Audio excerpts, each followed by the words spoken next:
Hello guys, இன்றைக்கியான afternoon lunch பார்த்துடலாமா? அதுக்கு முன்னாடி இந்த டிஷ் எல்லாம் சமைச்சதே நான் தான். ரொம்ப பெருமையாக இருக்குது. இந்த டாப் வந்து மீஷோவில் வாங்கியிருந்தது.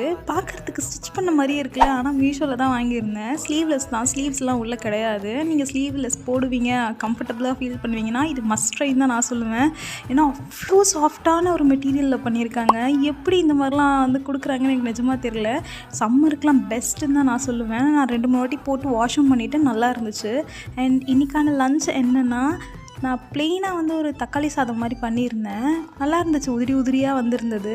அது கூட வெங்காயம் தயிர்லாம் போட்டு தயிர் பச்சடி, பச்சை மிளகாலாம் போடலான்னு பார்த்தேன். ஆனால் கொஞ்சம் காரமாக இருக்கும்னு வேண்டான்னு விட்டுட்டேன். அது கூட வந்து மாங்காய் பச்சடி பண்ணியிருக்கேன். இது விரும்பாமல் இருக்கிற ஆளே இருக்க மாட்டீங்கன்னு நினைக்கிறேன். ஏன்னா எனக்கு இது அவ்வளோ பிடிக்கும். இது ஃபுல்லாக நான் ஒரு ஆள் காலி பண்ணணுன்னா கூட காலி பண்ணிருவேன். அது பார்க்கவே ரொம்ப டெம்ப்டிங்காக இருந்துச்சு. அதுக்கப்புறம் வந்து இந்த கேக் வந்து டேட்ஸ் கேக். எந்த சுகர் எதுவுமே போடலை.